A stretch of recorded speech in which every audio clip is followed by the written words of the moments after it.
problème, c'est que le vent, il tombe, quoi. Mais vous êtes fort dans le light, vous. Tom Laperche, 27 ans, skipper du trimaran SVR Lasertic. Attends, je l'applique directement. Ah, il nous prenne bien. On entend bien, effectivement, mais ça veut pas dire qu'on sera toujours d'accord. Si, il y a du vent. J'ai même peur qu'il y en ait trop pour toi, tu vois. J'ai l'impression d'être dans le micro. Ouais, ça vous va? Ouais, mais ça va. Rien de mieux qu'une petite séance de wing pour réconcilier le monde. La Martinique. Ouais, parfois tu sais jamais entre ta dérive, ton foil qui a un profil asymétrique qui s'est mis en side force. Ouais, voilà. Et comment ça se... Quand on est sur l'eau, on est des compétiteurs, mais une fois qu'on est à terre, on aime bien partager et échanger sur nos passions.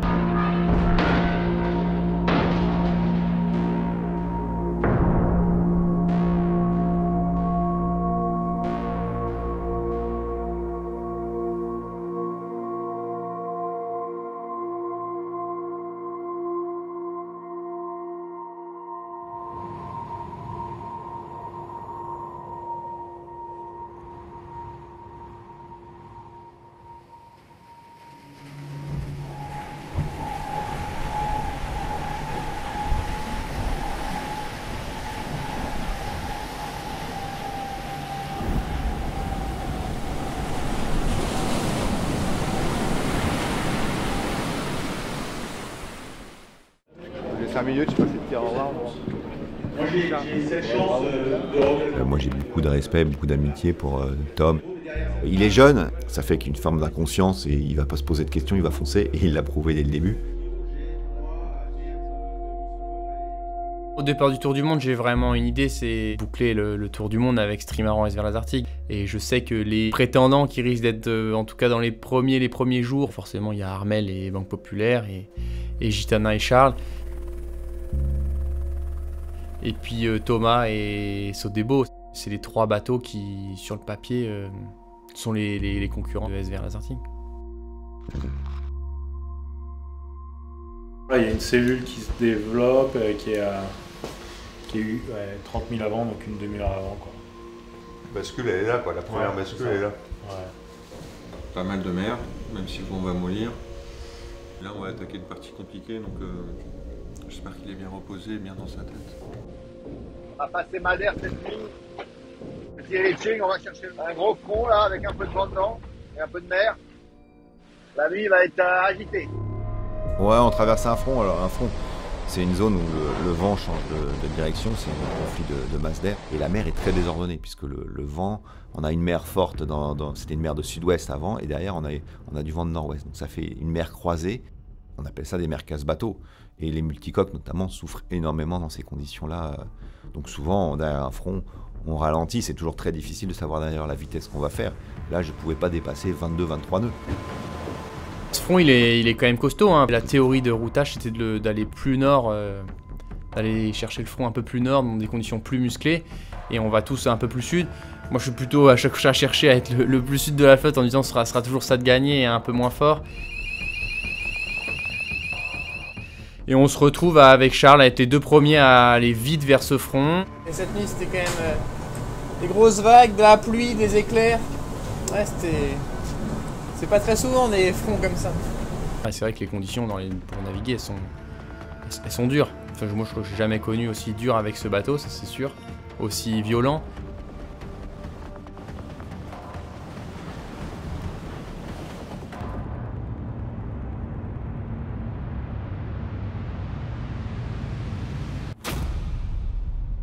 La première chose qu'il m'a raconté en arrivant à Brest de son tour du monde, il me dit après ce front, donc on arrive bâbord à mur, on vire de bord et il me dit moi j'avais qu'une envie, c'était la régate contre toi et c'était de marquer tribord à mur, de passer devant toi, quoi.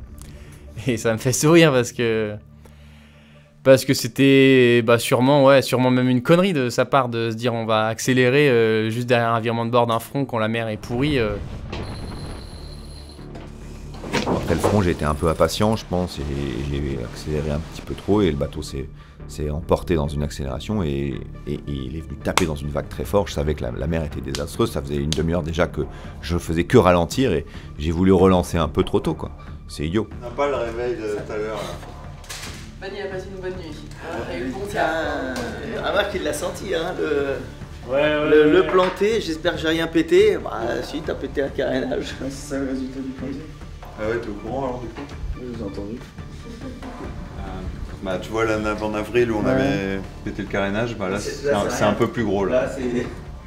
Très embêté parce qu'en aéro, il va perdre du temps. Ça faut pas qu'il s'affole, Charles. Si on n'a pas de problème structurel, on s'en fout. Enfin. Et là, j'abîme le bateau, quoi. Donc là, je m'en veux beaucoup. Ouais. Et à ce niveau-là du parcours, de faire ça, c'est totalement idiot. Je m'en suis beaucoup voulu. Et il accélère un peu vite et c'est vrai qu'il croise quelques milles devant moi et c'est vrai qu'assez vite on se voit sur les écrans de nos bateaux. Il y a des sorties de front où je vois des pointages où il a 45 nœuds et c'est des vitesses impressionnantes et en même temps on apprend super tard mais c'est à ce moment-là où il est parti en survitesse et il a abîmé le bras avant. C'est au petit matin, je découvre un bout de carbone dans mon cockpit. Je regarde devant et je vois que devant il y a une feuille de carbone qui vole, qui est accrochée encore au bras, qui vole un peu dans tous les sens. Et là je comprends très vite que j'abîme mon bras. Alors je sais que c'est pas une partie structurelle, mais et voilà, sauf que derrière, tu te dis attends là, on part pas pour une Transat Jacques Vabre où on est arrivé dans 8 jours, on part pour un tour du monde et est-ce que je vais pouvoir aller dans le sud avec ça, quoi.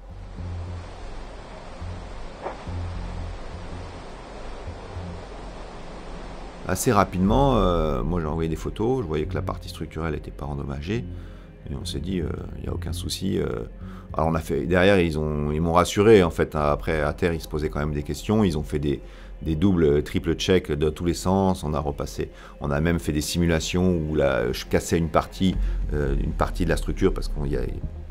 Et ça tenait quand même, donc on avait une certaine...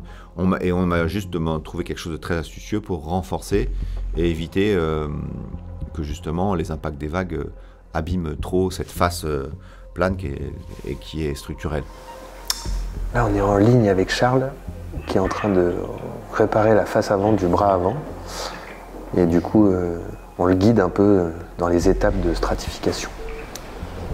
Seb, il est en train de te préparer un petit sketch avec ce qu'il faudrait faire. Il faudra que tu regardes sur ton téléphone. Je viens de t'envoyer sur Tech. Après, quand tu auras le temps, tu regarderas. Ah, j'ai compris, tu veux que je découpe dans le sens de la longueur des pentes, donc c'est 10 quoi. Pas dans la longueur.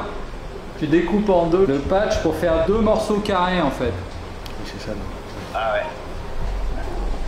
Est-ce que j'épouse bien la forme de la lame? Si tu peux, oui. Allez, 2 à faire. Allez, presque fini. Bravo Charles. Ouais, bien joué. Franchement, t'as bien joué. Les météorologues ont été bons, ils ont trouvé le seul créneau qu'on a eu où j'ai pu aller bricoler devant sans ralentir. Donc ça c'est à peine vu, j'ai perdu 10-15 000 peut-être même pas par rapport à Tom Laperche avec qui j'étais en combat à ce moment-là. Et donc j'ai très peu ralenti. On a eu un petit trou de vent et j'en ai profité. 3 heures de boulot et c'était réglé.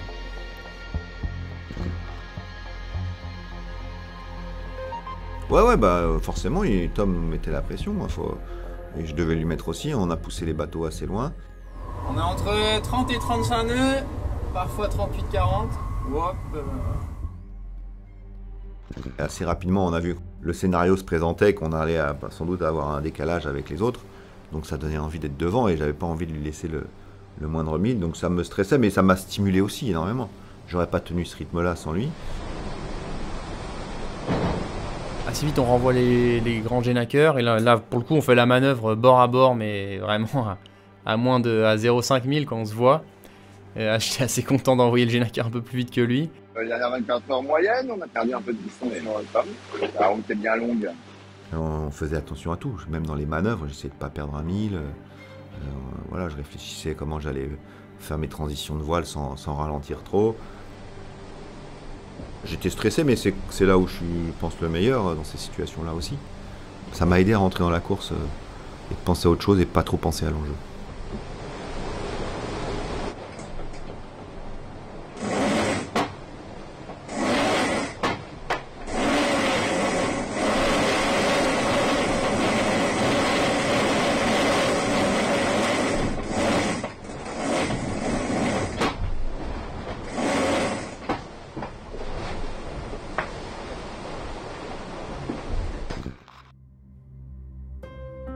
Un peu avant le poteau noir, je suis en tête et après j'arrive on fait du vent, globalement du vent de travers, plein sud, gagner vers le sud, faire le tour de l'anticyclone de Sainte-Hélène et puis après essayer de viser le meilleur front, la meilleure dépression pour s'engager sur l'océan autour de l'Antarctique. Et c'est vrai qu'assez vite on voit que au moment de l'équateur, là on voit qu'il y a des belles perspectives et que les routages pour aller jusqu'au Cap de Bonne-Espérance, voir les îles Kerguelen, sont dans des temps proches d'un trophée Jules Verne. Et c'est des conditions incroyables, des moments magiques, sûrement dans les meilleurs moments que j'ai pu avoir en voile, c'est des souvenirs incroyables. On a passé l'équateur hier soir et là ce matin, on profite de cette descente le long des côtes brésiliennes. Mer plate, 15-18 nœuds de vent, le bateau il vole à 35 nœuds de vitesse, parfois 40, c'est vraiment génial. On l'avait vu, les performances de son bateau à certaines allures sont remarquables.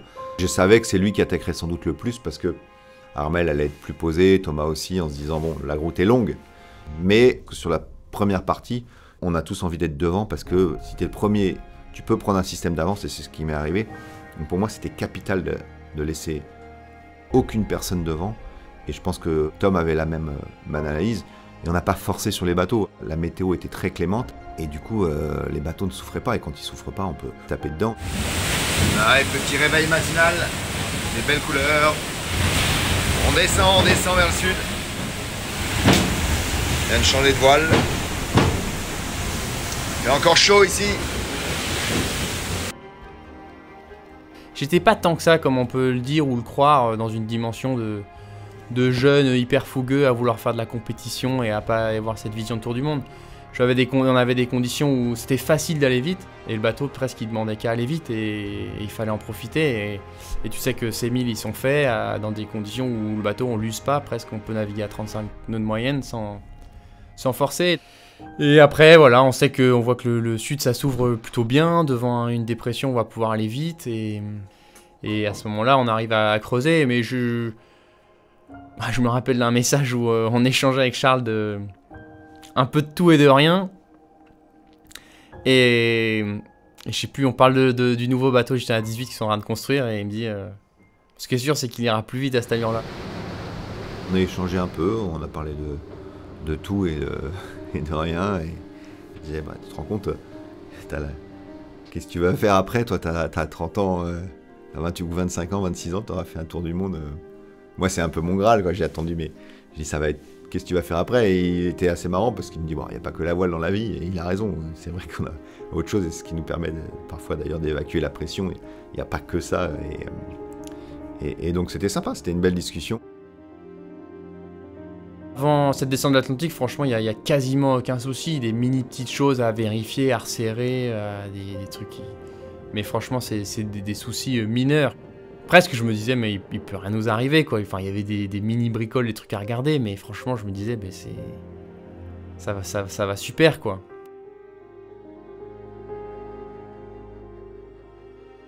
J'étais convaincu que j'aurais un atout. On l'avait vu qu'il avait des difficultés dans la mer, même pas très fortes, au portant. Donc je savais que j'avais un meilleur bateau pour attaquer le sud. Donc mon objectif, c'était de rester le plus près. Et donc j'ai dû tirer fort parce que oui, il avait un avantage clairement en performance. Sur la fin de l'anticyclone, Charles va plutôt plus vite et reprendre la distance. Et je pense que j'avais basculé un peu dans un rythme où je faisais hyper attention au bateau, où j'abîmais rien. Je prenais le temps de faire mes manœuvres, bien ranger mes choses. Belle bagarre toujours avec Tom. Le bilan est bon, le bateau est en bon état, le bonhomme aussi. Un bel océan Indien qui nous attend pour le moment. C'est souvent l'océan le plus redouté. Cap Lewin dans 8 jours. C'est à la fois rapide et à la fois long. Il fait très beau, mais les couleurs changent. On est repassé devant, mais on était... Enfin, voilà, la distance qui nous séparait, c'était rien. Il y avait 100 000, je crois, ou même pas 100 000. Donc on était quasiment à égalité. Hein. Ça commence à être le sud, ça a commencé à se rafraîchir, c'est un peu gris, on sait que le vent fort arrive et on se croise à l'entrée de ces mers du sud, on se croise avec Charles, ça c'est ouais, c'est un beau souvenir. Il croise juste derrière moi. Et voilà, monsieur Laperce. Ce matin, petit croisement avec SDR. On est par 34 sud. On approche des 40e. Donc on était bien revenus, on avait bien navigué. Et le bateau commençait, voilà, j'étais dans ma zone de confort. Ça promettait un beau match. Les moyennes étaient bien et puis avec des intervalles de vitesse qu'on aime bien, autour de 35 nœuds et tout de suite un fracas énorme. Je dormais au milieu du cockpit donc j'ai avancé d'1 mètre. En une fraction de seconde, il y a énormément d'eau qui rentre dans la coque centrale. J'arrive à aller voir sur le pont, comprendre que la dérive elle est incliné dans le puits, il est dans une position qui est anormale. J'ai explosé. J'ai hurlé comme rarement j'ai hurlé dans ma vie, je pense. Tellement dégoûté. Ça arrive comme ça, en une fraction de seconde, il y a tout qui s'écroule.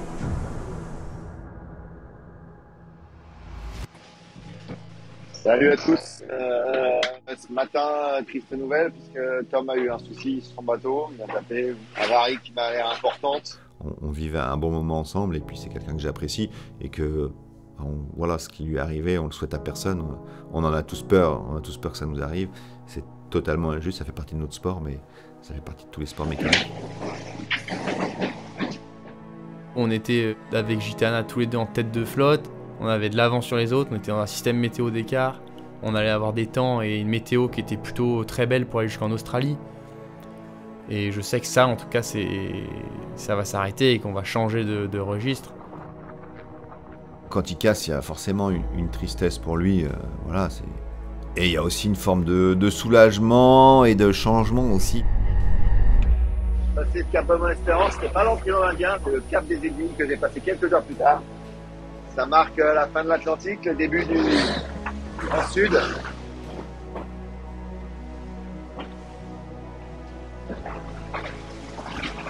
On a un système d'avance.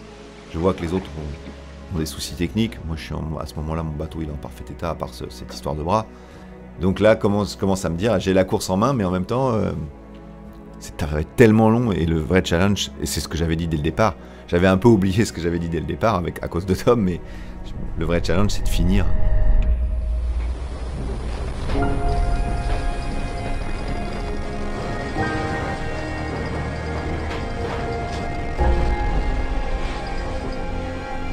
Moi j'avais deux ennemis là-dedans, c'était au départ Tom Laperche, parce que c'était le danger de suivre Tom, c'était de pousser avec Tom, c'était d'aller trop loin tous les deux à se tirer la bourre. Et c'était aussi d'être obsédé par le record. C'était un risque de tout le temps trop pousser le bateau pour aller battre ce record. Donc à un moment, la météo et les zones de glace m'éloignent de ce record, et tant mieux. Parce que ça poussait à... Je pense que dans l'Indien, parfois j'étais pas assez prudent, j'ai attaqué fort, j'ai porté de la toile fort. Et je pense que quelque part, le record commençait à me trotter dans la tête et on en parlait beaucoup. Il y a un petit record pas énorme de l'Indien. On a gagné 3 heures, c'est pas énorme. On s'en fout un peu et ça fait trop plaisir.